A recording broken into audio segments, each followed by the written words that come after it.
I wish mo le tu ara ida.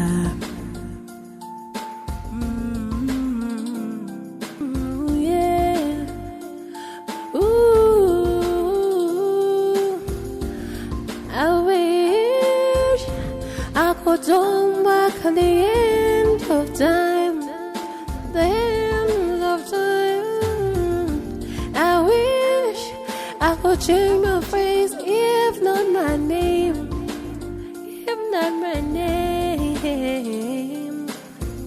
But at the end of the day, it's all I wish that will come true.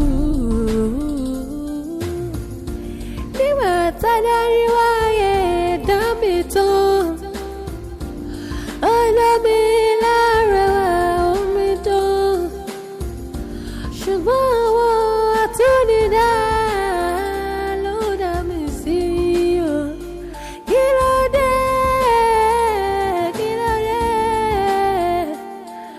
Ooh, yeah. Bó tilẹ̀ wù kí ọ̀rọ̀ yìí kéré tó ohun tó ń fà ó dá. Ó ṣàti bẹ̀ ó yá má bínú. It won't repeat itself anymore. Ogun tí mo lò yẹn ló knock me out. Ṣùgbọ́n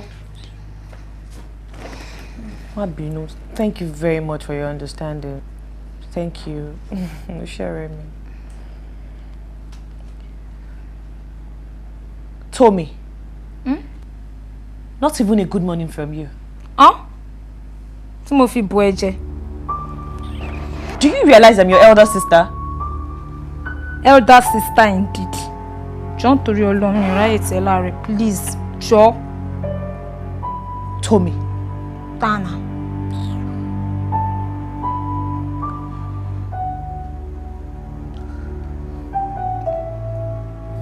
I wish I could turn back at the end of time. The end of time. I wish I could change my face, if not my name, if not my name. But at the end of the day, it's all I wish that will come true. Never tell anyone, yeah, don't be told. I love me, Lara, me don't. Ṣùgbọ́n àwọn àtúndínlá ló dá mi sí o. Kí ló dé? Kí ló dé? Ooh, yeah. Bó tilẹ̀ wù kí Bella. ọ̀rọ̀ yìí kéré tó Bella. tó ń fà ó. Yes, mommy. Kí ló dé? Are you okay? Kí ló dé tó jókòó síbi tó wá kájọ? What's the problem? Mommy, if I tell you there's nothing wrong with me, then I'll be lying. Ọ̀rọ̀ tó mi ni o. Ọ̀rọ̀ tó mi lọ láti sú mi. Tommy, kí ló tún dé? Ṣé o pé tó mi lọ láti dá ìjà sílẹ̀ nínú ilé láàárọ̀ yìí? Mommy, tó mi lọ́la máa sún mi kan ògiri. Tó bá dẹ̀ ti sún mi kan ògiri, nǹkan tí máa ṣe fún ẹni like o. Tí bá ṣe nǹkan tó wà nínú mi fún, Mommy ẹ ní like. Ojú yín ni mò ń wò mọ́ lára o. Hey, I don't understand. Láì ṣe pé ọkùnrin ọ̀tọ̀ọ̀tọ̀ ni mo bí ẹ̀yin méjèèjì fún. Kí ló ṣẹlẹ̀? What happened? Okay. Mo lo oògùn kan lálẹ́ àná. Oògùn yẹn really knock me out. Ìgbà tí mo dẹ̀ máa fi jí, call gbé mi ni mo bá lórí phone mi. Mo dẹ̀ step sínú sitting room pé kí n lọ call ẹ̀ pé kó má bínú because we were supposed to go somewhere yesterday. I was still on the phone. Tommy dẹ̀ kọjá lẹ́gbẹ̀ẹ́ mi. Mo ti rò pé bí a ń torí pé mo wà lórí call ló jẹ́ kó kí mi. Ìgbà tí mo dẹ̀ sọ̀rọ̀ tán lórí phone mo dẹ̀ pé Tommy o, why didn't you say good morning? Are we fighting? Ìgbà tó dẹ̀ máa wò yín. Ó ní kí ló ń fẹ́ fi kíkí tèmi ṣe? Kí lèmi sọ pé kóun kí mi fún and all that. It's so annoying. I don't know what to do. Okay. Ìwọ náà má bínú. Ó mọ̀ pé ọmọdé ni. Tí ọmọdé bá ń ṣe bí ọmọdé, àgbà náà máa ṣe bí àgbà. I'll speak with her. Mommy, you have to. It's getting tiring. I will. But ìyẹn ò máa mean pé kó máa kájọ. I don't like this. I'm sorry, Mommy. You should understand that she's your sibling. Okay, Mom. Wow, Koshi, I don't like you sitting down like that, you know. Okay, Mommy. Cheer up. I'll be fine. I'm really sorry about that, man, but I should have called you earlier. You know, Flo talked to me. He said it was gonna, he missed a flight, you know, and it had something to do with Jennifer. Yeah, I'm really sorry about that, but you know how it is. We all know how Flo can be. He used to be a playboy. But, well, the way I'm looking at it, I think he's really falling in love with Jennifer, so, you know, it happens. Well, I really believe that Mrs. Wright will come along soon, but at the moment, you know, I'm just here trying to make things work. I really miss you, Frank. I miss your silly ass, for real, though. But I'm here trying to execute a few things, trying to make sure the business works out. But when Mrs. Wright comes along, we'll be coming to the States together, for real, though. I'm telling you, that's how it is. So I know how you feel. You know, the girls are rather funny, they're not trustworthy, but I'll be careful. Beautiful, she's so beautiful.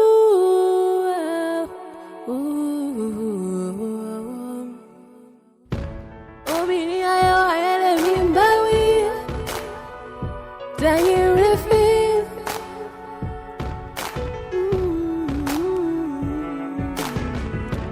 Kì í ṣe pé n ò rẹ́yẹ rí, àmọ́ tọ̀kìyàtọ̀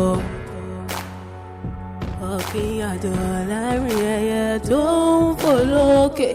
Kìdàkì ń ṣe pé n ò rẹ́jọ rí, àwọn ènìyàn sún wọn lẹ́jọ́, ó sún wọn lẹ́jọ́. Lọ tí bá fọ́bìnrin ara wà yìí, she's a beautiful lady, even though she got marks all over her face, ṣùgbọ́n ó tún rẹwà síbẹ̀. Hey, better, be happy better, 'cause your B is for beauty, and your E for elegance. Hey, better, your L is for lovable better. Only lovable lẹ́ẹ̀mejì, be happy better. Hey, better, hey for attractive better. Àwọn gbọ́dọ̀ sẹ́yìn, àwọn ò má lè lọ. Alani. Ní sùúrù náà. Kí ló dé? Wọ́n ti bẹ̀rẹ̀ sí gbàgéètì gbàgbàgbàgbàgbà. Ọ̀hún gbàgéètì bígbà tó jẹ́ pé abúlé yín lọ wà. Ó mọ̀ pé mo ti pẹ́ ń bí ni. Ìgbà tó wá pẹ́ ń bí nǹkan. Tó bá jẹ́ pé màdámù àti àwọn ọmọ wà lé táwọn agbọ́tọ̀ gbàgéètì. Ọmọ kan ti complicated mi nìyẹn. Ọtí kò mi sí wàhálà ló ń jẹ́ bẹ́ẹ̀. Ṣé o tún mọ̀ òyìnbó yẹn ni? Òun ni. Kí ni tó fẹ́ gangan? Ó tiẹ̀ lọ́mọ kan lábúlé. Sídínà porúkọ ẹ̀. Akọmọ yẹn pọ̀ bíi. Ó wá fi mí sakọ gan. Mo wá fẹ́ kó òyìnbó gidi. Tí máa lè lọ fi fọ́ lórí tá lè lọ́ fún mi pa. Nǹkan kékeré ni èèbó Ọlọ́run fi rọ̀ á lọ́rùn ni. Irọ́ ni o. Ṣé n tó wá fún náà nù? Ó yá tiẹ̀ tírénì mi. Irọ́ ọ̀fẹ́ gbá bọ́ọ̀lù ni. Sọ̀rí máa farabalẹ̀ ọ̀hún farabalẹ̀ ọmọ sí gànàgànà tí ọmọ nǹkan ni. Sórí àní ọ̀gá wọn gbọ́dọ̀ débọ̀ ní wàá máa lọ tí bá ti ṣe tí ń ṣe tán tí bá ti ṣe tí ń ṣe tán ń wà bá ọ ní. Ẹ sọ gbọ́mọ̀ pọ̀ lọ́rẹ̀ ni òun náà wọn gbọ́dọ̀ dé bá mi. Lọ náà. Ọjà tiẹ̀ sí mi tiẹ̀ sí mi.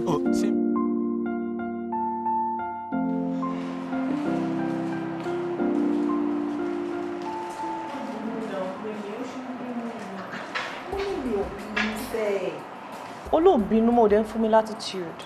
Tí ẹ jẹ́ ká sọ̀rọ̀ síbi tí ọ̀rọ̀ wà, ṣé kò yẹ kí n bínú ni? Ìwọ tó jẹ́ best friend mi, mo wá sick láti jọjọ́ ẹ̀, ó ti ẹ̀bẹ̀ mi wò àbí kó pick phone ẹ̀ up kó pè mí, kó dà náà. Oya má bínú, I'm very sorry. Forgive me, it won't repeat itself anymore, ṣùgbọ́n. Apology accepted. Thanks, my friend.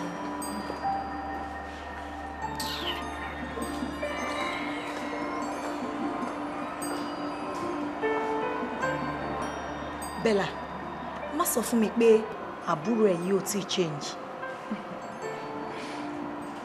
Change kẹ̀. Kàkà kó sàn lára ọmọ ìyá àjẹ́ obìnrin ló fi ń bí jù. Eléyìí change. Ṣorí bó ṣe ń wọlé lọ yẹn.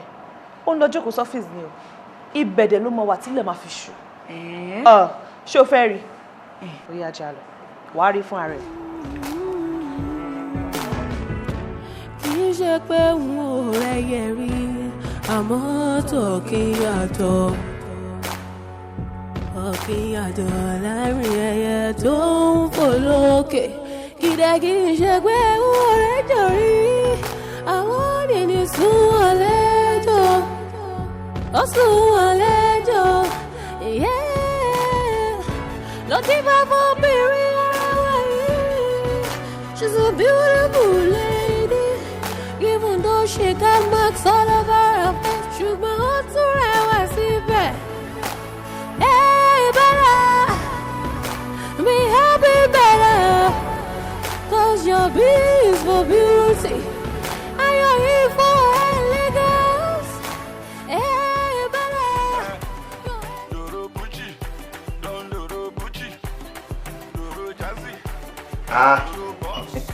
Àǹtí Àbẹ́là kò gbádùn. Mo ní kí n gbé 5 rí wá fún yín pé kẹ́ mọ̀ fi yín òròǹgbẹ kó tó di pé oúnjẹ jiná. Alani, mo ti sọ fún ẹ pé orúkọ mi ò kí ń ṣe Àbẹ́là. Bella ni orúkọ mi. Ó yá pé kí n gbọ́. Bella. Bella. Anyway, màá bẹ́ẹ̀ manage ẹ bẹ́ẹ̀. And besides, it is not called 5 alive. It is 5 alive.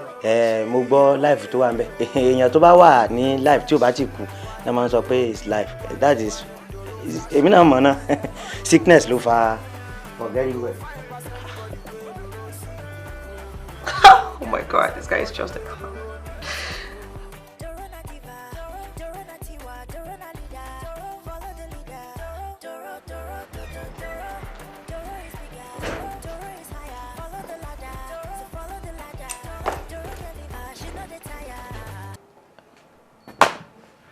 Tommy. Yes. What's the meaning of this? What does it look like to you? One on by one way hip hop. Like seriously, I don't know why mom and dad named you Bella. But you call only fight line. Don't tell me you just did this. Sorry, do you want to beat me?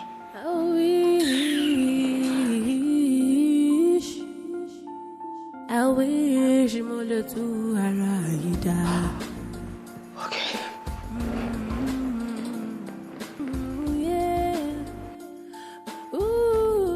Tomilola. Ma. Tomilola. Ma. Tomilola. Ẹ mélòó ni mo pè ẹ́? Ẹ̀mẹ́ta.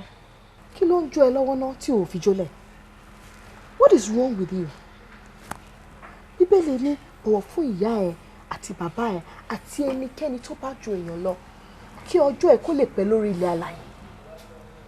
Jọ, kí ló wá dé tó jẹ́ wípé ẹ̀gbọ́n ẹ òun ni nígbà kólẹ̀ ẹ tó bẹ̀ sí disrespect anyhow tó tẹ̀ ní any form of regard fún? Kí ló dé? Mọ́mí, mo ti kúkú tí mọ̀ pé Bella náà lè kó máa support tẹ́lẹ̀ ṣe gbọ́. Shut up your mouth! How dare you talk to me like that? Ìwọ ní bàjẹ́ ọmọ yìí. Àwí tó bẹ̀rẹ̀ sí ní pé ẹ̀gbọ́n ẹ lórúkọ. Ṣé o mọ how many years tó wà láàrin ẹ̀yin méjèèjì ṣá? Before your father that this same thing là ń bá iṣẹ́ títí tó gbọ́. Kí ló ń ṣe? Àwọn àgbàdẹ̀bọ̀ wọn ní ọmọ tá a bá ń báwí tó bá ń wọ àrùn kì ó ṣetán àti parun ni. Mọ́mí, I reject it in Jesus' name. Mi ò lè parun ṣe gbọ́. Kúkú tí mo pé Bella náà kó máa support. You Mi ò reject it lè in Jesus' parun. name. Ṣé torí Bella lè ṣe ń parí? Mọ́mí, ẹ fi mí sílẹ̀. You are working out on me. O wá sọ fún mi pé wọ́n reject pé o fẹ́ parun in Jesus' name. I'm sorry for you. I'm really, really sorry for you. Ó dẹ̀ ń bá ẹ lọ. Abirú kí lélẹ́yìí báyìí náà?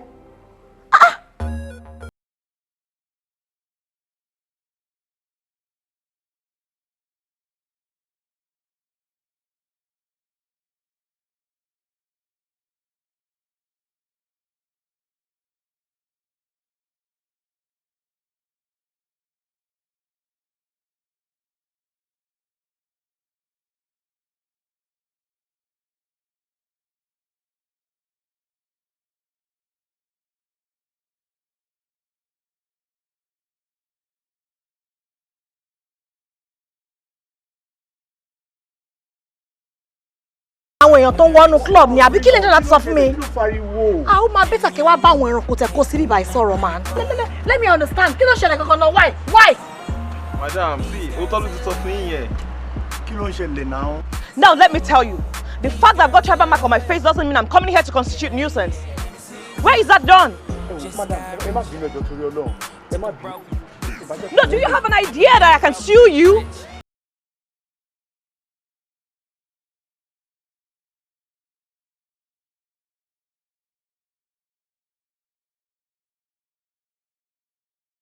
Let's go in. Please, Grant.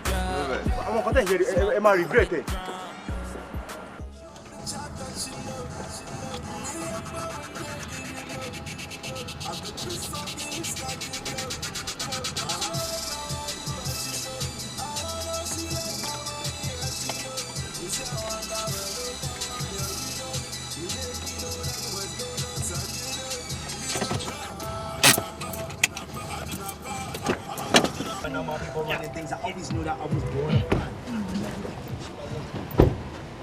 Hey, how are you?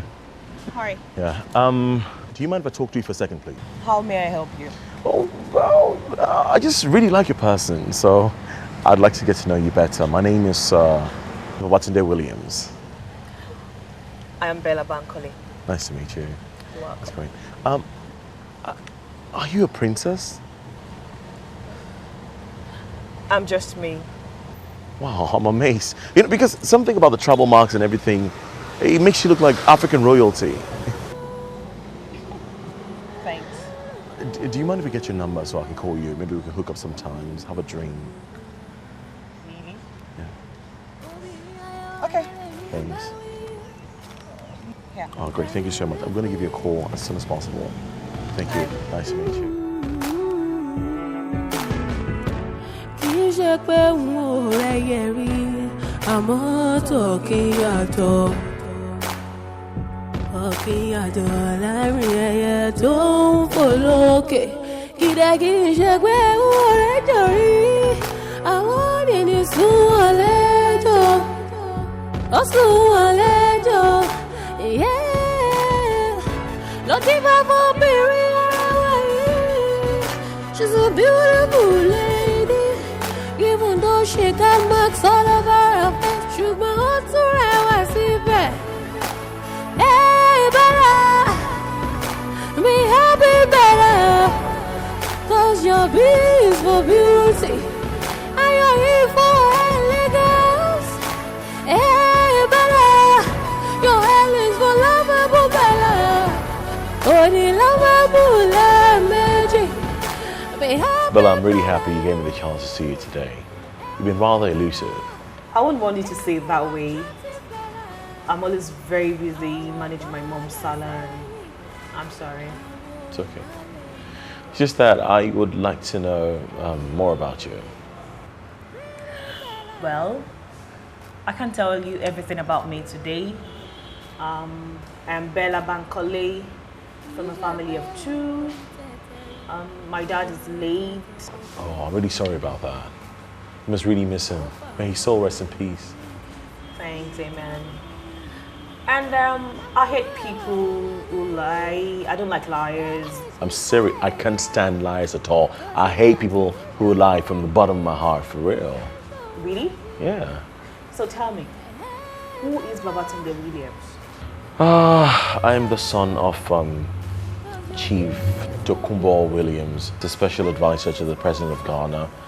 And I studied at the University of California, and I studied social sciences. So why are you in Nigeria? Well, basically, I'm trying to put things together here. I'm trying to do some investment, put my money down, and also trying to look for a woman to spend the rest of my life with. And I think I found her. That's nice. Where's she?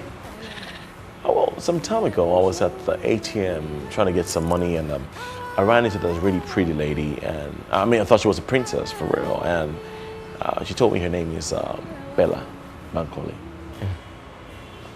Really? Really? You're not serious, are you? Beautiful. Yes, I am. Yeah. Cola Bella. Her name is Bella.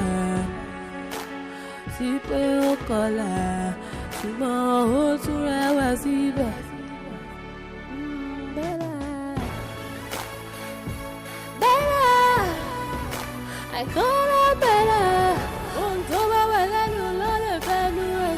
You got your marks and you got your beauty.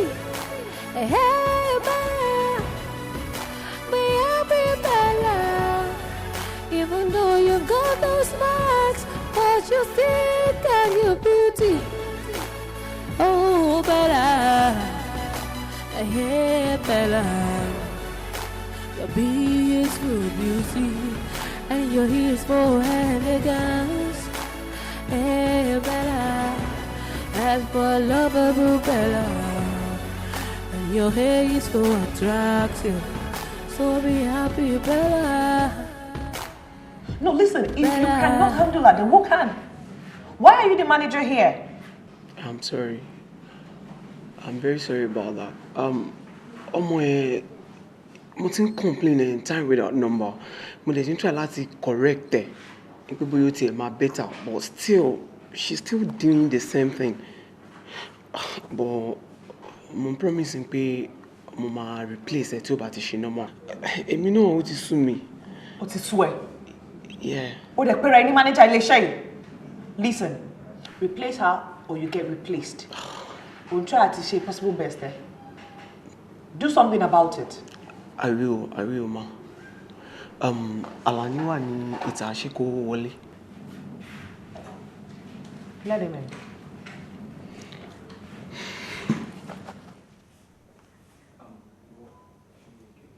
Nonsense.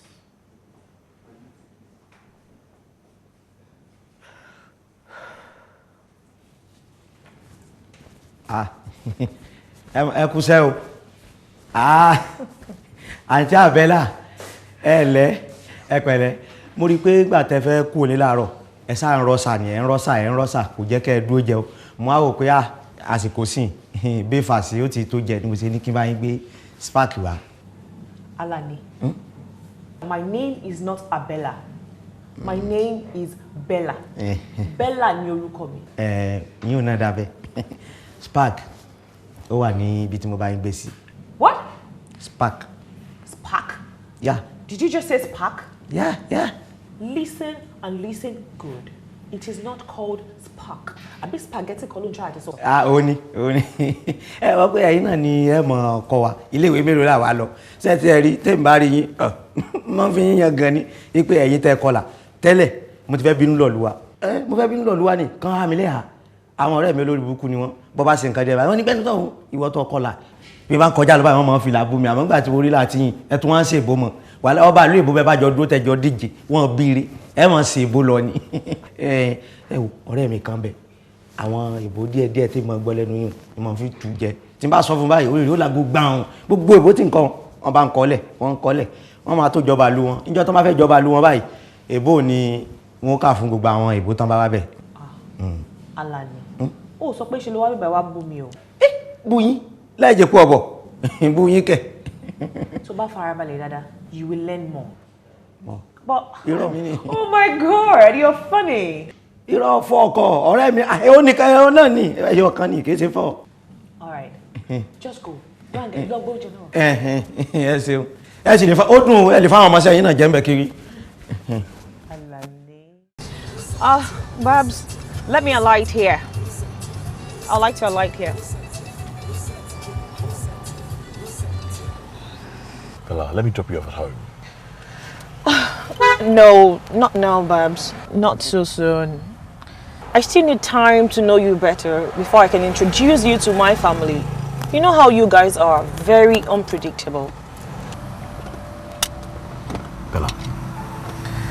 Bella, look in my eyes. What I feel for you is real. I really do love you. I'm not saying you don't love me, but I need time to know you better. I need to be very careful. And anyway, thanks for the gift. You're welcome. I hope you had a great day. Sure I did.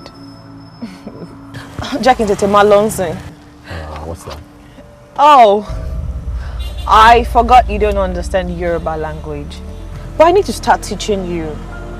It's a shame you don't understand your language anyway. Yeah, I know. I'm rub it in. Yeah, I know. All right, I have to go now. Yeah. All right, yeah. All right, yeah. Okay. All right. Oh, fucking gosh.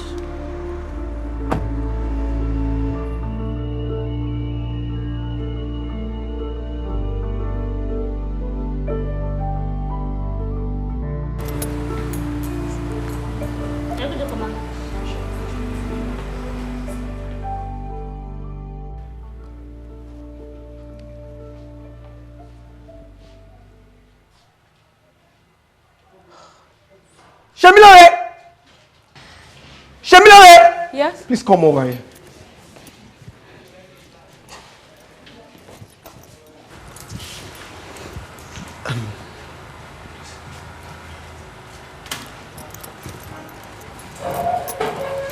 Sọ fún mi, kí ló tó ṣe máa allow Bukky láti máa ṣiṣẹ́ fún customer?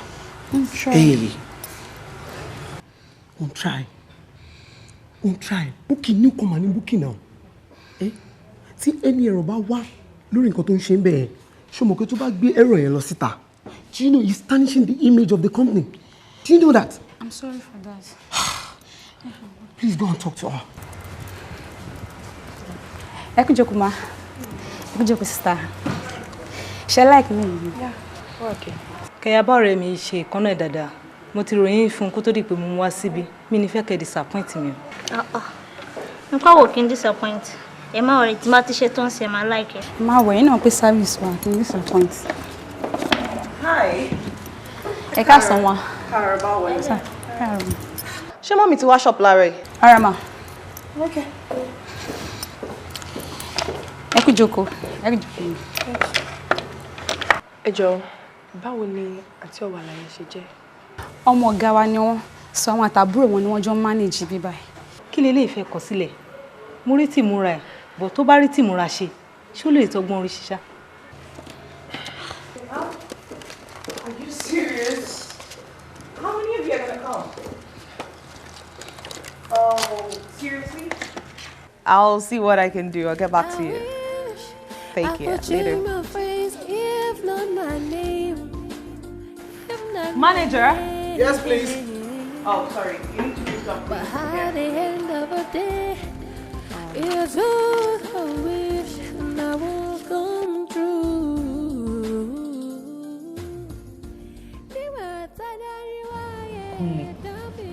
Ṣé kò sí? Ilé tó ń pè mí ó fẹ́ rí mi yìí. Bella. Mo mọ̀ kọ́ṣá. Inú mi kò tiẹ̀ dùn kó hang out pẹ̀lú mi lẹ́nu. What are you trying to say? Ṣé mi kí hang out pẹ̀lú ẹ tẹ́lẹ̀ ni? Ló kí hang out pẹ̀lú wa, ṣùgbọ́n tá bá ti fàná bíbí Ọlọ́run. Ò ní dá wa lóhùn náà. Alábùsí ẹ pọ̀. Ó dáa sọ fún mi. Kí ni reason tó fi pè mí wá síbí báyìí lẹ́nu? Bella. You see, ọ̀rọ̀ náà ò le náà. Ó ṣáà níbi tèmi àti ẹ fọ̀rọ̀ sí tẹ́lẹ̀. I can't just stop thinking about you, and you know it. Kunle, we are childhood friends. I cannot date you. Ṣé ni pé mo jẹ́ childhood friend ẹ? Bella, let me tell you. Níbi iṣẹ́ mi ò lè function. Nílé gan ọ̀rọ̀ ẹni máa ro ṣáá. Ṣó fẹ́ ṣe mi lè ṣe mi? No, Kunle sọ fún mi. Kí ni problem ẹ náà? Oh, kí n gbọ́dọ̀ mo ní mi ò lè date. Ṣé torí drink tó rà fún mi? Oh God. Bella, èlò ni drinks? Mi ò lè wá títorí drinks wá ní mo fẹ́ gbé ẹjọ́ kan torí kò possible now. Please calm down. You know I love you, please. Okay, try láti no drink here, please. Please now. Good morning, Mommy. Hello, darling. How was your night? I'm very fine. But mo fi dé lálẹ́ àná, ẹ ti sùn. So mo ní kí n má disturb yín. Àná yẹn, I was tired. Orin pé mo tètè kúrò ní shop ni. It was quite a day. Ó rẹ̀ mí gan. My baby is looking very beautiful. Thanks, mommy. Mo ní kí sáré dé shop ni. That reminds me, mo fẹ́ bá ẹ sọ̀rọ̀. Jókòó. Okay, mom. Àníkẹ́ Adébímpé. Ṣórí, tí n bá ń wò ẹ́, inú mi máa ń dùn because you have always made me a proud mother. Ó kọ̀ dùn mí pé bàbá ẹ̀ kò sí around láti witness how responsible and decent you have grown up to be. But mo mọ̀ pé gbogbo ibi tó bá wà lénìí, inú ẹ̀ máa dùn wípé ẹ̀yin òun ó ń dà. You came out with first class in the university. Oh, dẹ̀ sọ wípé torí pé o ti kàwé yẹn, o ì sọ pé o fẹ́ kọ́ṣẹ́ ọwọ́ náà ni. And you have done excellently well over the years in my store. Àwọn èèyàn kò mọ̀ pé ìwọ lọmọ mi. I can leave you there for months, kí n má bójú wẹ̀yìn, kí n attend to other businesses mi. Inú mi máa ń dùn pẹ̀lú ẹ. And God will be with you. Amen. Thanks, mommy. Now, my concern. I haven't been seeing you with any man lately. Ìgbà kan, mo ń rí ẹ pẹ̀lú Kúnlé. All of a sudden, mi ò rí yín pọ̀ mọ́. Is anything the matter? Kò sí nǹkan kan, mommy. Very soon, máa mú ọkọ wálé fún yín. Mo dẹ̀ máa introduce ẹ sí yín, and I'm very sure you will like him. Are you sure? I'm very sure, mommy. Inú mi á dùn. But má wá jẹ́ kó pẹ́ o. Ṣùgbọ́n ṣó mọ̀ pé ilé obìnrin ò kí ń pẹ́ ṣú. Okay, mommy. That's my girl. Mommy, ẹ jẹ́ kí n tètè wá lọ sí shop. All right, my love. Thanks, mom. Bye. All right, bye. À ń sọ fún Tómi kó wá join ẹ shortly. Okay, mommy.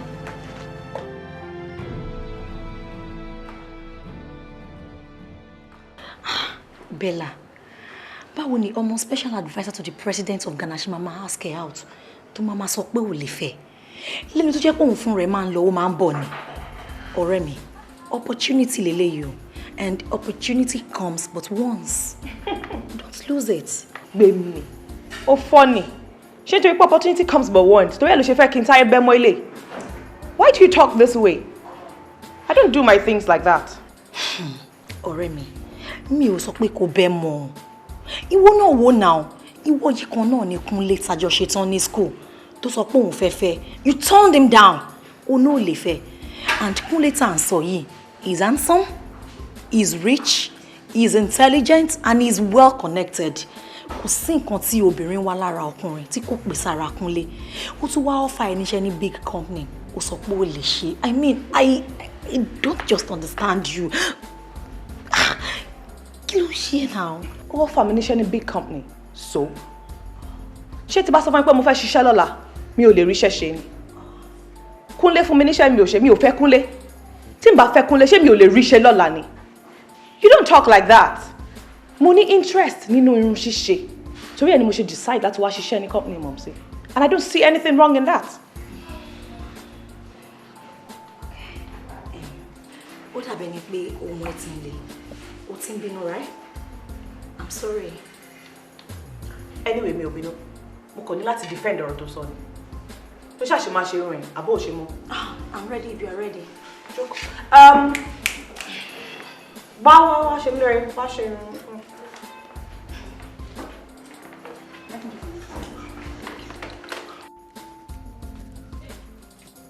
Wọ́n á bì báyìí ẹ lọ fight lion. So sick ni. Mo sick bá mi gbé kọ́kọ́rọ́ mo ló ń gbé mọ́tò lọ. Wọ́n máa ń gbé mọ́tò jọ. Kí ni problem ẹ? Kí tó ni kí tẹ́ kí ni kán yàyàn. Tommy, don't push me to the wall. Don't push me to the wall. Kó kàn ògiri kó yí dànù kó kàn mí. Bá ń gbé kọ́kọ́rọ́ mọ́tò olè sí ẹni olè. Tommy. Tommy kọ́. I wish mo lè tú ara yìí dá. Yeah. Ooh. I wish I could turn back at the end of time.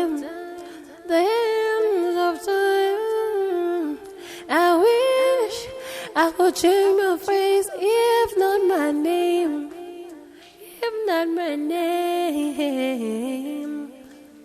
But at the end of the day, it's all a wish that will come true. Nígbà tádàrí wáyé dá mi tán, ọlọ́mi lárẹwà omi tán, ṣùgbọ́n àwọn àtúndìdá ló dá mi sí o. Kí ló dé? Kí ló dé?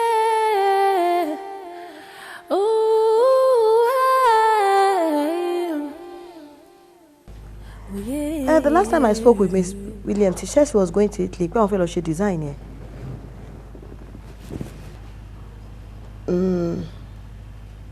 I think so. Oh boy, I'm tired.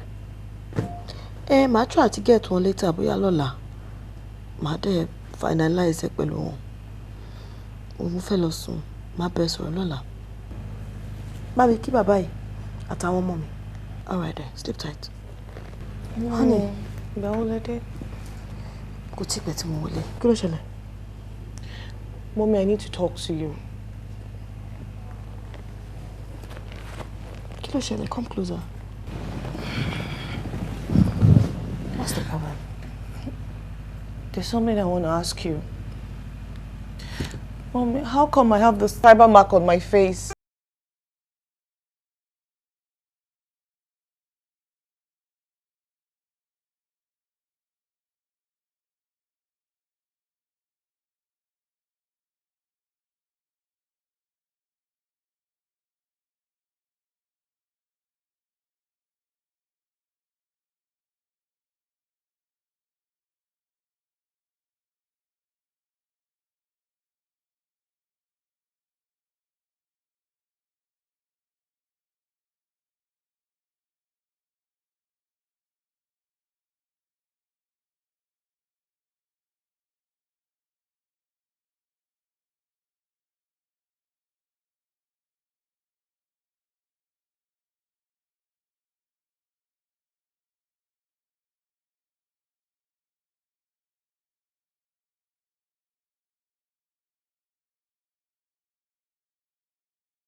And my mother-in-law,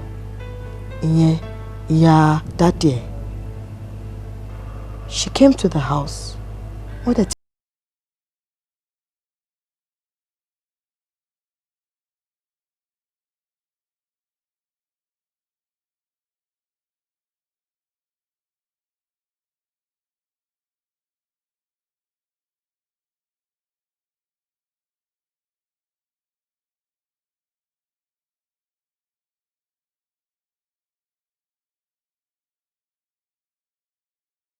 most beautiful creatures I've ever set my eyes on. You are beautiful both inside and outside. And ọkùnrin tó bá fẹ́ fẹ́, I love it, I cherish it for your beauty. Má dá gbogbo anybody tó wá ń fi ṣe yẹn lóhùn.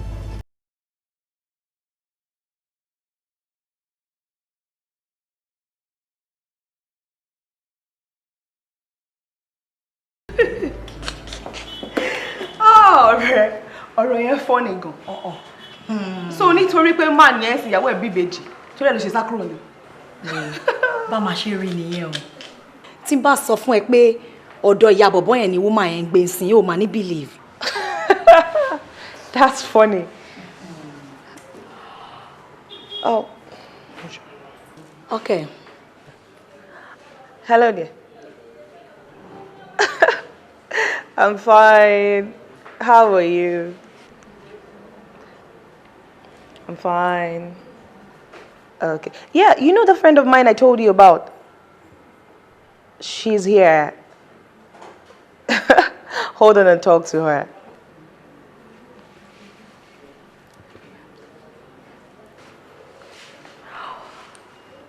Hello, sir. I'm fine. Ẹ ṣé gan o, ẹ kú tọ́jú ọ̀rẹ́ mi. Gbogbo nǹkan tẹ́ ń ṣe fún pátápátá ló sọ fún mi. Oh, I'm so sorry. Yeah, I said thanks for taking good care of my friend. She told me everything. Yeah. Oh, sure. I'll see you one of these days. Yeah? Okay. It's nice talking to you. Bye.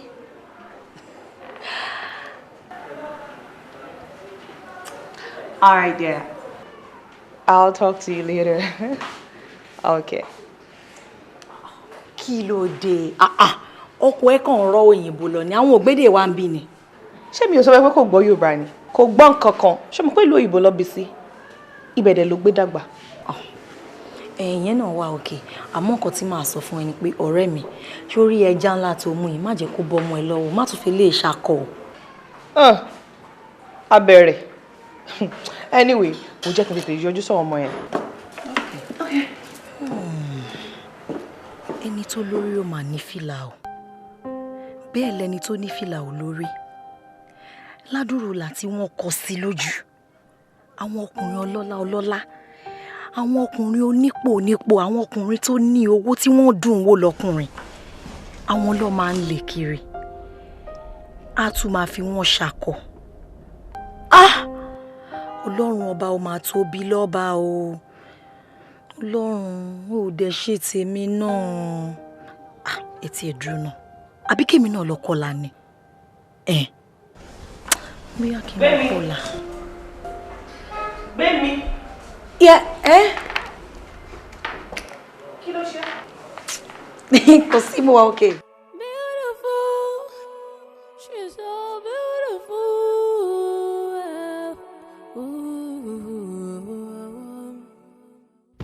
Bella, I really do love you, you know.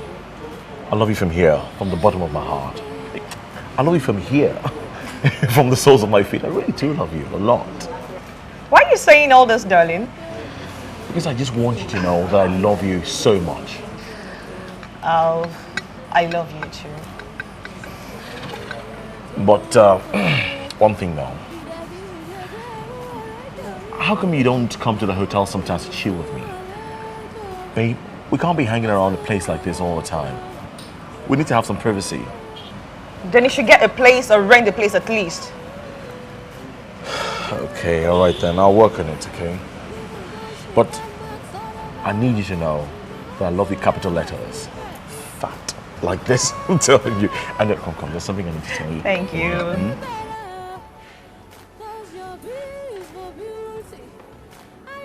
Shemilore, how long has she been waiting? Ó ti pẹ́ díẹ̀ bọ̀ àwọn staff yòókù náà busy. But mo ti fẹ́ ṣe tó kíkọ páàkì ni màá attend sí wọn. Tètè ṣe nǹkan tó máa ṣe tó ń kọ attend sí wọn. Ẹ má bínú, very sorry. Thank you.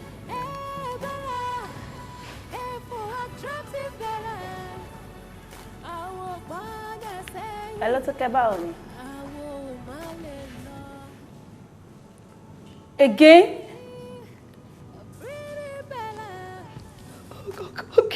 Okay, jẹ́ kí n pé padà.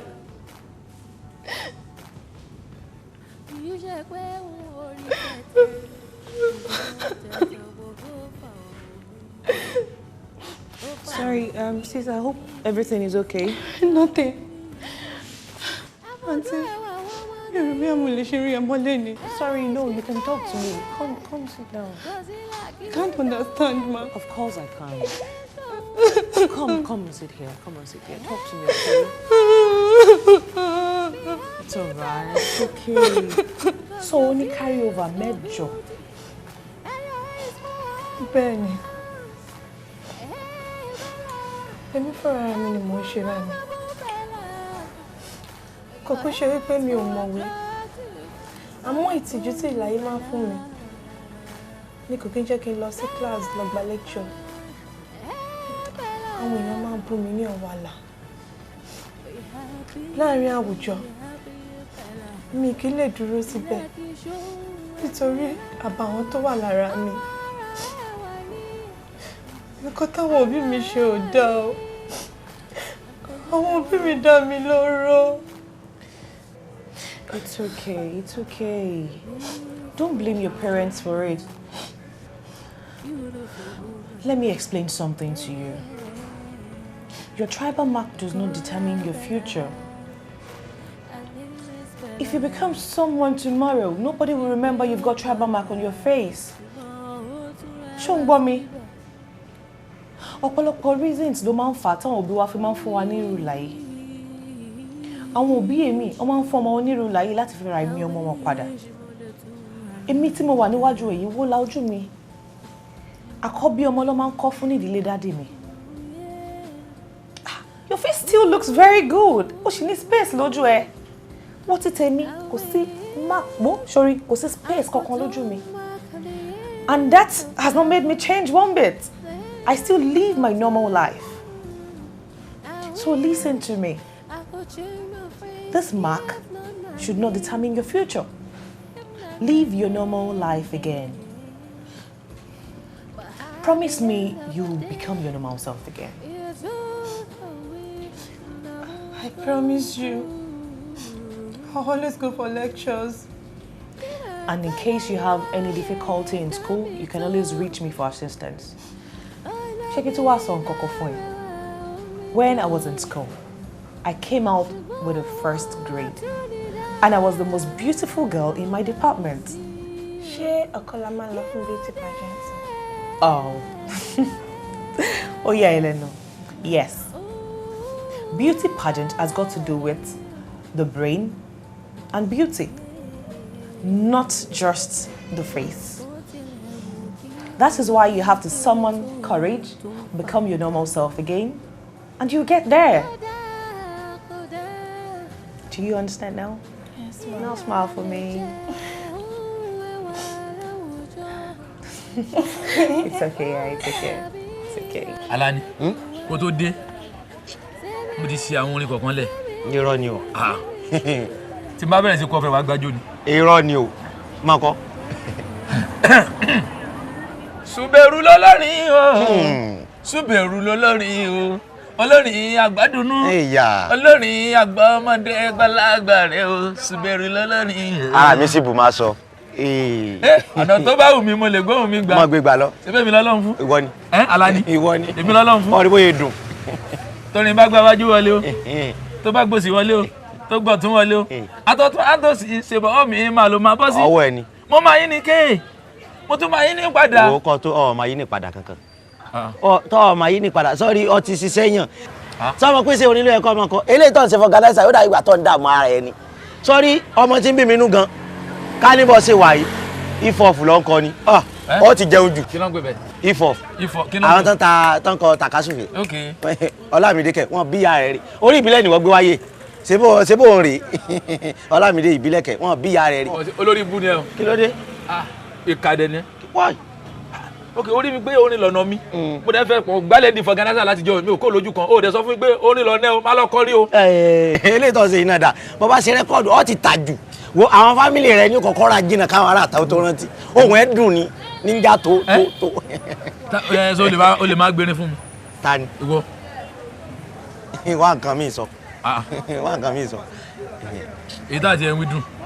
Ní tó ní ló ń pọ̀ lọ́rọ̀ ẹ̀ ni. Ok. Mi fẹ́ kọ́rọ̀ ń dàbí ẹni tó fẹ́ lọ yá sọ̀wọ̀. Ó débi tán fẹ́ yá lásọ. Wọ́n wá fún oúnjẹ lọ. Ó dẹ̀ gbàgbé tó bá wá. Oúnjẹ dùn ni. Mi fẹ́ kí tèmi ọ̀dọ̀ mi rí bẹ́ẹ̀. Kí ló fẹ́ gan? Ọ̀rẹ́, mo nídìí owó. Mi ta sísì látàárọ̀. Ẹ yóò wá fẹ́ tájà dé pé máa rájá. Wo bí dákun gbẹ́nu sọ́hún jáde. Sọ́rí wo jẹ́ sọ kankan fún ọ. Bẹ́ẹ̀ bá gbọ́jà alẹ́ tọ́jà ò yá mọ́. Èèyàn máa ń lọ sí orí rédíò nígbà tó tẹ̀ jẹ́ pé literate ni ọ́. Illiterate ní dààmú rẹ̀. Kí ló ń gbé bẹ́ẹ̀? Gbọ́n kankan ni. Ẹni tí ó kàwé ní jẹ́ bẹ́ẹ̀. Káàdì ṣé bóyá kọ́ lọ sórí rédíò kí wọ́n lọ ṣe interfomo ìpẹ́tọ̀ ẹ wá pọ́ táyà lọ́dọ̀ Suberu o. Táyà tẹ bá pọ́ ọdún kan ní ìsìn kò ní jò. Sọ ma pé o ní làákàyè o. O ní làákàyè. Kí ló dé? Ok, mo gbé gbà kalẹ̀ sí látàárọ̀.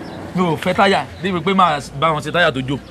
Jọ ṣé owó kékeré wọn fi ṣe kí ló pé ibẹ̀ yẹn? Ìgbà tó yẹ pé illiterate ni ọ́. Kí ló pé? Illiterate orí rédíò. Orí rédíò.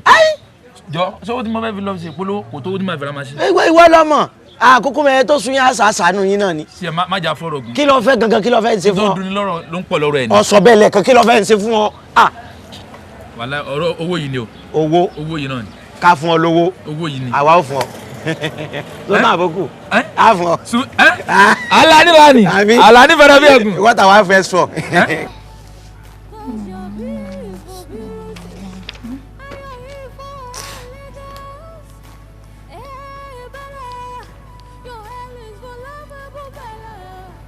Yeah, hello Titi.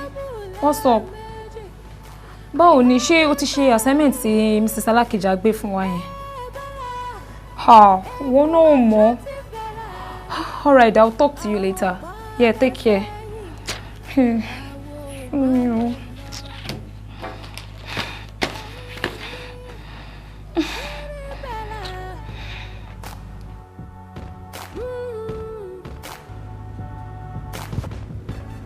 You ṣe pé n ò rí tẹ́tẹ́ rí ṣùgbọ́n tẹ́tẹ́ gbogbo fà wọ́n mi bí títí síta òun yìí. Àfojú ẹwà wọ́n mọ́gẹ́ yìí ẹlẹ́ṣìká ẹ̀yẹ kò sí là kì í ṣòwò ẹ̀gbin kì í ṣòwò ẹ̀gbin. Bella, be happy Bella. Cause your beauty, your beauty, and your eyes more. Yes. Hey, ló ń bá ló pẹ́ pẹ̀lú ìwé mi. Mo kàn ní kí n help her out. Ìgbà tí mo rí pé o ò tí ì ṣe nǹkan kan nínú assignment dẹ̀. Thank you, but I don't need your help. Told me, but there's nothing wrong in me helping you out. I don't need your help. Kí ló dé? Ìwé mi lẹ̀ kó wọlé lọ jàre. Ó dá má bínú. Mo kàn rò pé mo lè help ẹ. Wọ́n náà má bínú.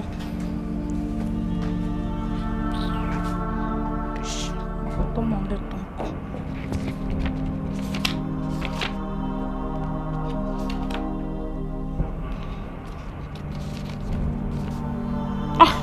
Lóko.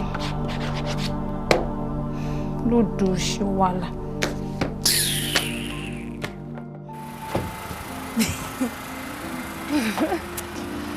Hey, so o wá ní wọlé ń sìn àbí? Mo má bínú, mo kàn ní kí sáré yọjú sí ẹ ni. Ṣé o mọ̀ pé ó ti ń mú ẹ lára tó bá ti ń drop mi sílé mi báyìí wàá máa sọ pé I want to be on the way wàá máa ṣe kíníkan I don't know torí pé lèmi ò fine ibi títí àbí kò sí problem o ṣe. Gbé mi, ó ti ń take it personal. Ó yá má bínú jọ, next time máa wọlé. Ṣé o ti gbọ́? Next time àbí? Mo ti mark ẹ o. Mo promise ẹ. In fact, mo ti mark ojú ẹ o tó bá wọlé ní next time wo. Kò sí problem wo ọ̀rẹ́ mi bá mi dúpẹ́ lọ́wọ́ Uncle Babs sọ fún wọn pé wọ́n ṣe gan in fact wọ́n treat mi lẹ́ni wọ́n jẹ́ kí n máa lápẹ́ mi tiẹ̀ ní boyfriend I wish. Kí ni má worry èwo ló tẹ̀ fa ìdúpẹ́ gan náà fẹ́ máa jíṣẹ́ fún ti bá sọ̀rọ̀. O ní èwo ló fa ìdúpẹ́ ṣé ti irun tó ń ṣe fún mi lọ́fẹ̀ẹ́ ni àbí taṣọ tó ń kó fún mi àbí ti bàtà wá tún fún mi ní pocket money ìwọ kankan ló jẹ́ kí n máa lápẹ́ mi ní boyfriend o honestly ṣáàbà mi dúpẹ́ lọ́wọ́ wọn mo dẹ̀ dúpẹ́ lọ́wọ́ wọn náà. What are friends for? Wo? Oh, sorry. Mo gbàgbé láti rán ẹ létí. Ṣé o mọ̀ pé birthday mi next week ni? Ṣé wọ́n wá believe pé mi máa gbàgbé birthday best friend mi? My benefactor kò possible mo rántí dáadáa. Má jẹ́ rán ẹ létí kó tó get gift mi o. Of course, ó jẹ́ pé mi ò lówó tó ẹ máa wá nǹkan tó máa special.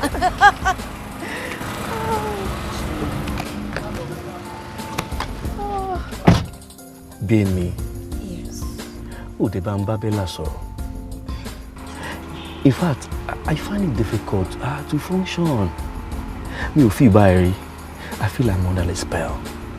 Mo kúkú ń bá sọ̀rọ̀. Mo bá sọ̀rọ̀ but Bella fà akẹ́kọ̀ọ́rí ni ó lóun ò lè fẹ́ ẹ. Ó dà ṣé ẹ̀ṣẹ̀ ni pé mo jẹ́ child friend ẹ̀? Kò ń ṣẹ̀ṣẹ̀. I love this lady so much. Ó mọ̀ bí mo ṣe ń fẹ́ òṣà. Mo fẹ́ fẹ́ gangan ni mo fẹ́ fẹ́. Ó dáa sórí bó ṣe pè mí tó sọ yìí sìn èmi á wá mú bí iṣẹ́ pé Bella gbọ́dọ̀ di ìyàwó ẹ̀ máa bá sọ̀rọ̀ má tẹra mọ́. In fact bá lè ṣe inú mi á dùn. In fact mo ní surprise package fún ẹ. Oh really? Yeah. Wo má worry Bella ti di ìyàwó ẹ̀. Then má gbàgbé láti send account number sí mi mo fẹ́ fún ẹ lówó rìn sẹ́. O ṣe okay I'll send it right away. Màá send it sin bí bá ṣe ń lọ. Má gbàgbé. Gbàgbé kẹ́ ọ̀rọ̀ owó. By the way, you look good, man. Thank you.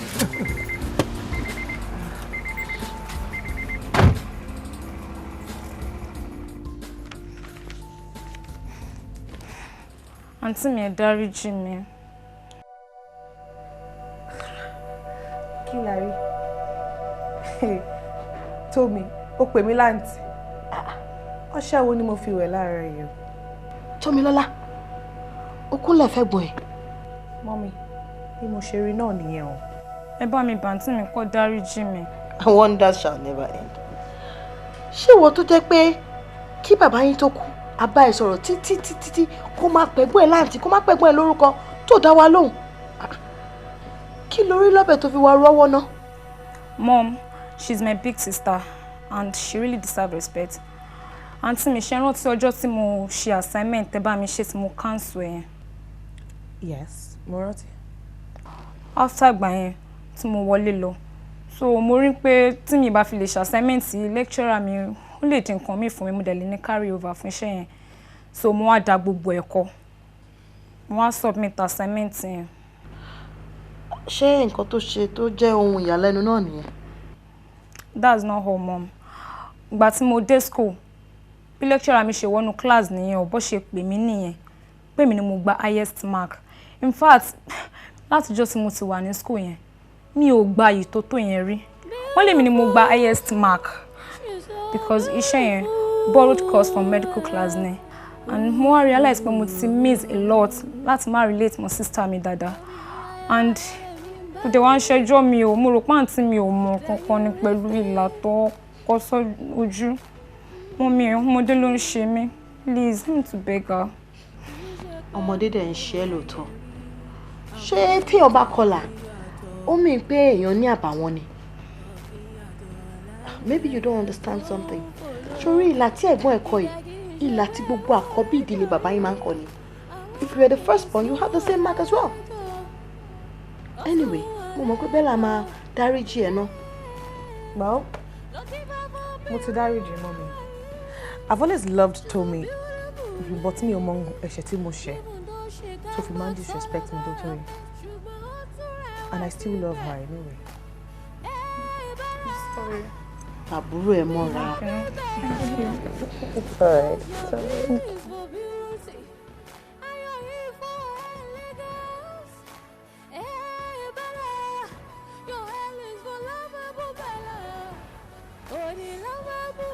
Oh, happy birthday, my darling sister. Thank you very much. I wish you long life and prosperity and more years to come in good health and wealth. Thank you very much, my darling sister. God bless you for me. Amen. Happy birthday, my love. Thanks, Mom. Ìgbà ọdún kan ni o. Amen. Ò ní ṣọ́kú mọ́ mi lójú o. Ilé alálùbáríkà, ilé aláyọ̀, òun lọ́lọ́run máa bá mi darí ẹ lọ. Amen. Olórí lọ́lọ́run ṣe òun ní dẹni o. Amen, Mommy. Thank you. I want to have a word with you in the sitting room. All right, Mom. I'll join you shortly. Okay.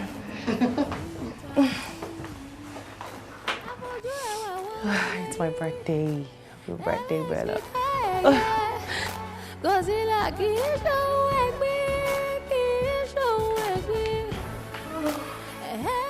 Happy birthday to you. Happy birthday to you. Happy birthday to you, Bella. Happy birthday to you. We wish you many happy returns of thy day, long life and prosperity. Hip hip hooray! Ò ní ṣọ́kú mọ́ mi lójú lórúkọ Jésù. Inú ẹ̀ á dùn kálẹ̀ ni. Ilé aláyọ̀ lọ́lọ́run máa bá mi darí ẹ̀ sí. Gbogbo nǹkan tó bá ń fọwọ́ ẹ lé báyìí ó máa ṣe é ṣe fún ẹ lórúkọ Jésù. Bó ṣe ń lù báyìí ó máa dùn fún ẹ. Amen. God will bless you for me. Amen. I love you so much. Put off your candle. Thanks, Mommy.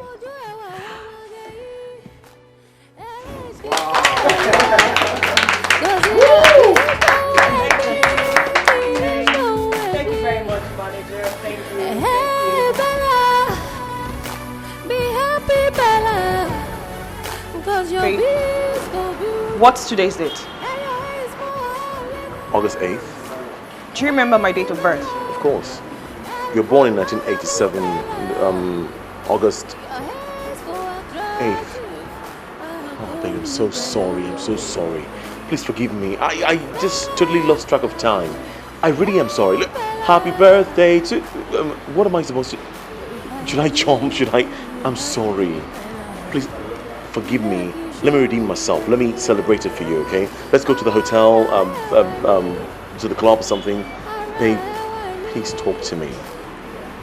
Please. If you need to do this, then take me to your house. I'm still working on getting an apartment, but I've spoken to a couple of agents and they're working on it, but I don't have one now. But for now, babe, let's just do something now. I'm sorry, I didn't. Please.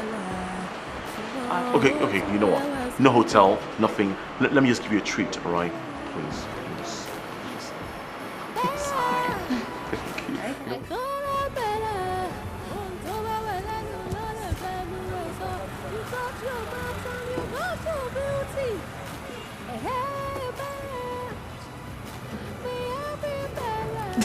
Fimi lẹ́jọ́, kí ló ṣe fóònù ẹ? Ó ti pe nọ́mbà ẹ títí. Ẹ má bínú ma, mo ní flat battery ni. Èmi náà dẹ̀ mọ̀ pé wà tí máa pè mí ló jẹ́ kí n múra pé mo fẹ́ máa bọ̀ lọ́dọ̀ ẹ. Ọdún ẹni mò ń bọ̀ tí mo fi múra tẹ́lẹ̀ náà. Má bínú ọ̀rẹ́ mi. Wo bóyá tá bá ṣe débi tán, lọ bá mi pè bọ̀bọ̀ engineer kó wá bá mi wo Jen because mi ò lè sùn sínú òru lálẹ́. God have mercy. God have mercy. There is the lion of the jungle.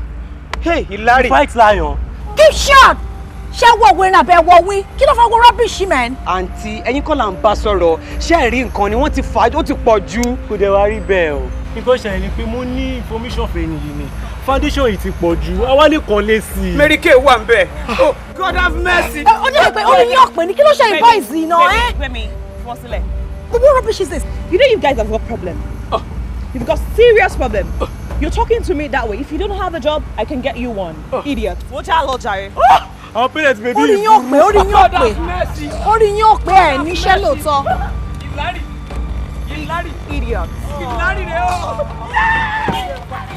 Abẹ́ ẹ ṣí èrè ni, ẹ ṣí èrè ni.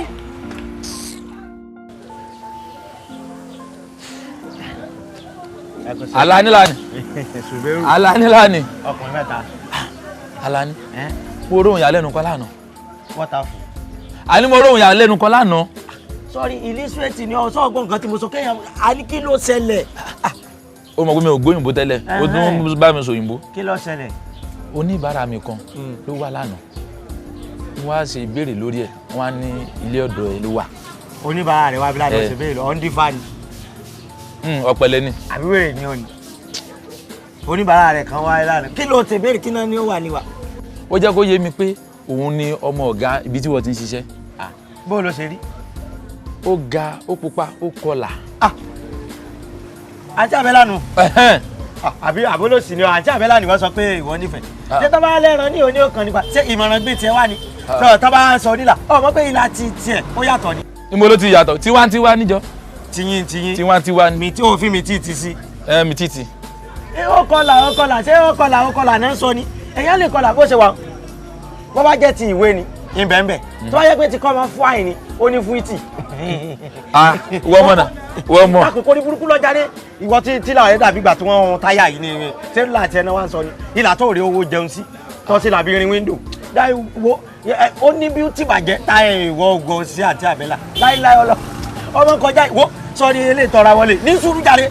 Dákun wo kì í ṣe pé kó pàdé àǹtí Àbẹ́là ní títì kọ́ lémi pẹ̀lú rẹ̀ mọ́ra wa onífẹ̀ẹ́ wọn o. Ní sórí burúkú o. Jọ jẹ́ kí n rí tí n bá ti rí mo mọ̀ pé ó máa nífẹ̀ẹ́ mi kò lè èèyàn tí ò kọlà kò lè fẹ́ èèyàn tó kọlà bíi tiẹ̀ òun ló máa wá. Wá láti jọ́ tí mo ti mọ̀ ọmọ sọ̀rọ̀ tó lọ́pọlọ díẹ̀ sọ pé láti bàtí ti ń sẹ́lẹ̀ wọn ní ìrí ọkùnrin kankan kó wà bẹ́ẹ̀ làwà rí. orí gbé mo já náà. bí bá ti pé mi gan ṣiṣẹ́ lé wọn èmi ló yẹ kí n fẹ́ ó ní fẹ́ mi gan ni. kò lè fẹ́ irú wọ́n bá wo irú ẹ̀ náà sọ wọ́n tó kúrú. Wo sorry wọ́n ní ọ̀rẹ́ rẹ̀ jọba ọ̀ ń bínú bọ́ọ̀rẹ́ rẹ̀ ọba jọba bóò ni wọ́n ṣe dọ̀rẹ́ ọba. tí bá ti jọ bó dọ̀rẹ́ ọba ni ẹ. wo dákun máa gbọ́jàre sọ́rí ọmọ tá a ṣe nìsín ọ wá sí ilé wa ní àárọ̀ kùtùkùtù kọ́ wá dó sẹ́nu gèètì. bíi 5 ìdájí àbí 4. irọ́ ilé wa ni kó ti wá jẹ sàárì olórí burúkú.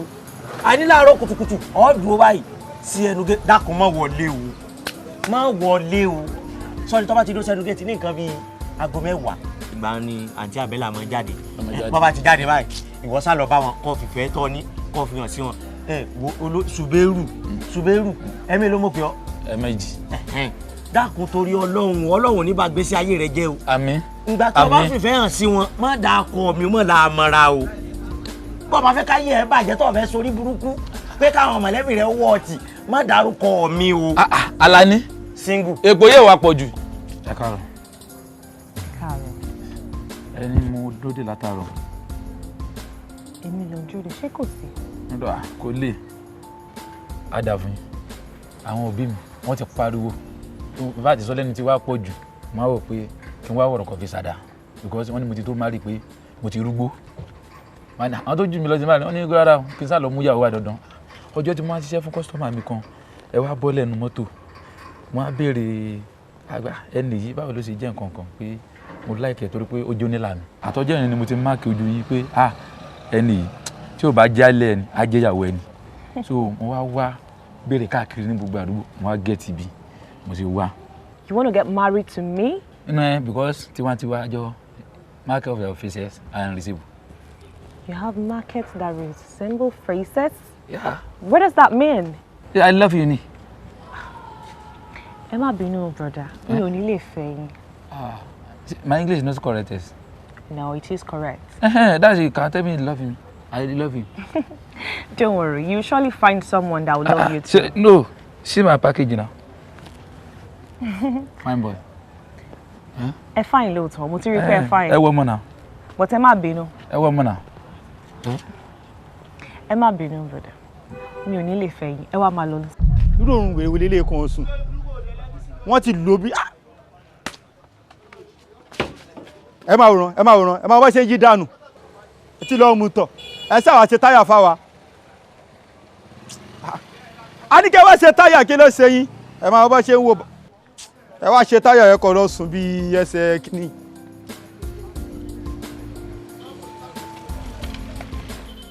This is business I came to execute in Nigeria, and I've spent over 50 million on it. Yeah. It's much, but my interest is a lot as well, you know, and there's a project I want to execute with my American partners here. Basically, it's a manufacturing project, you know, and I'm trying to make sure that, you know, everything works out, you know, on a big scale. But I need like 2 more million naira to complete the project.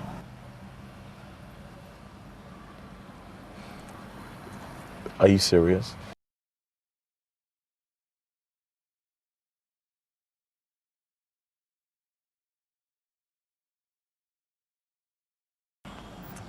That's no problem.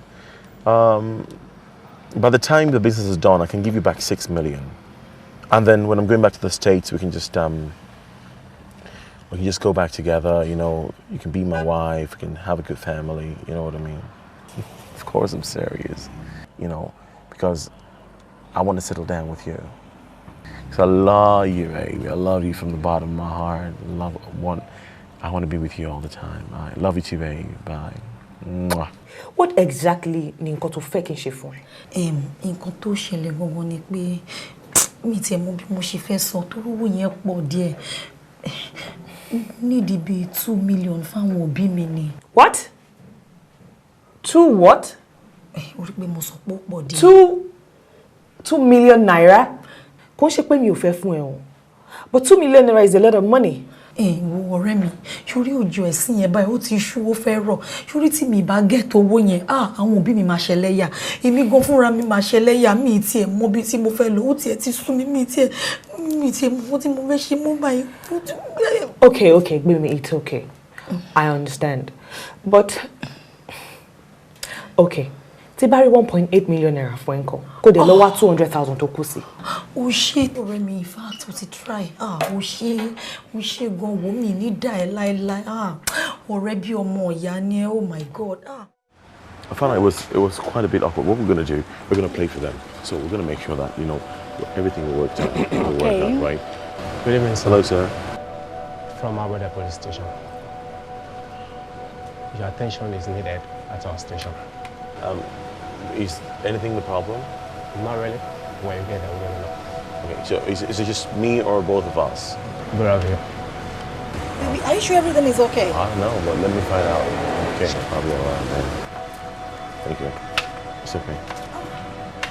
So sorry. Yeah. Do you have a car here? Okay, alright then. Maybe it's alright. It's okay. Ìyẹn ni pé mi lè ṣe irú nǹkan tó bẹ́ẹ̀ yẹn.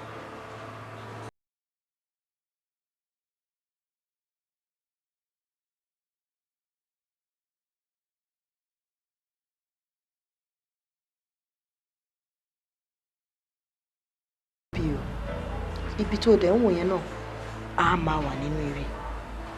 Ṣó o mọ̀ wípé ká níwọ náà bá lọ́dọ̀ ọmọkùnrin yẹn bó ṣe máa gbé ẹ náà nìyẹn. That is why you should know wípé àtòrí ìkànṣe kan òun ni Ọlọ́run ọba. Mọ́mì, mi ò mọ reason why tó ṣe fún wọn ní nọ́mbà mi ní police station pé kó pè mí because àwọn ọlọ́pàá pè mí pé ọ̀rẹ́ mi kan wà lọ́dọ̀ wọn. Èmi ò dẹ̀ ní lọ. Why? Kò yẹ kó sọ bẹ́ẹ̀ yẹn náà. Ìwọ tó yẹ kó máa dúpẹ́ lọ́wọ́ Ọlọ́run. Àbí you think you couldn't have ended up with that man? Ọkùnrin ẹlẹ́tọ̀ yẹn. Àbí Ọlọ́run tó expose ọ̀rẹ́ tó dá ẹ sí ẹ lọ́wọ́. Ṣó fi wípé bóyá bẹ́ẹ̀ náà ni ó ṣe mọ́tò níwájú ẹ̀ ni. You have to learn to forgive. The Bible says vengeance is mine. You will do something for me. Wàá wá lọ síbẹ̀ yẹn wàá lọ gbọ́ nǹkan tó fẹ́ sọ.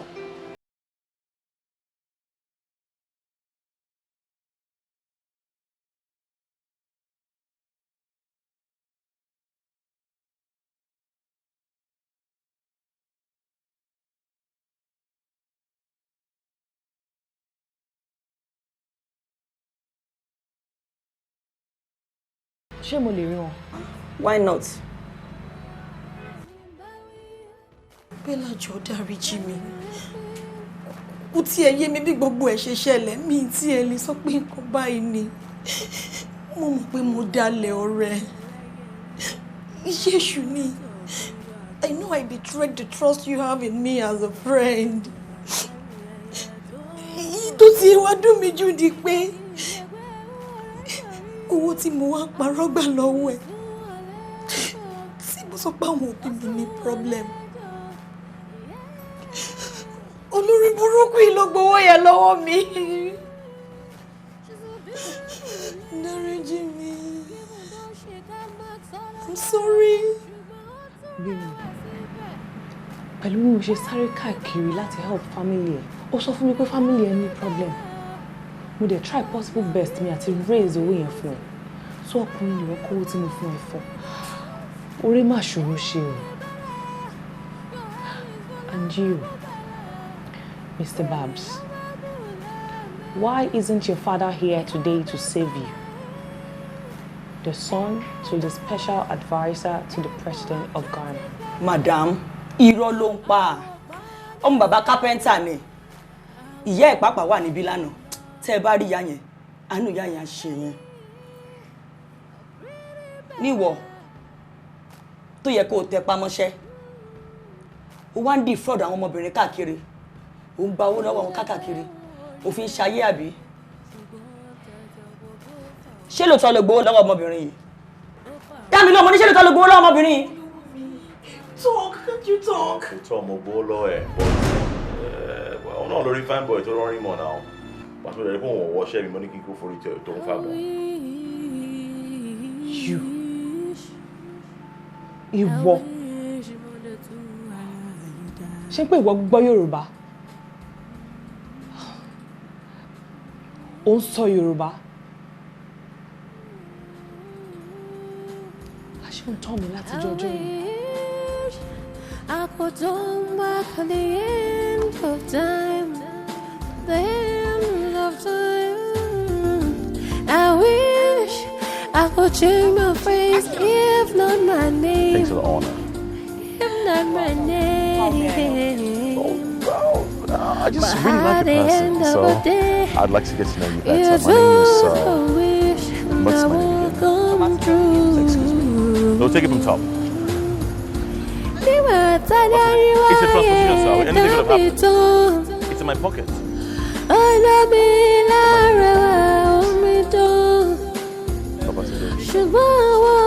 From top or from bottom, my name is Great.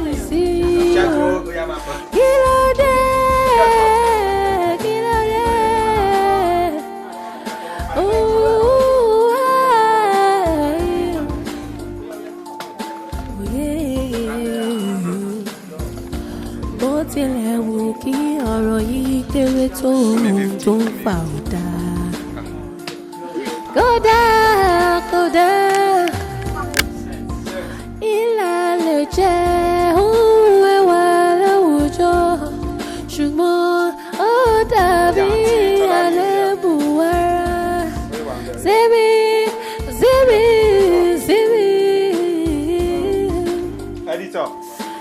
Editor.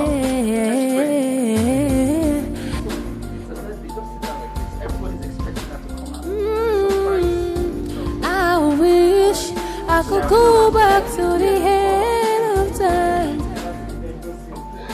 Sometimes I wish the other way.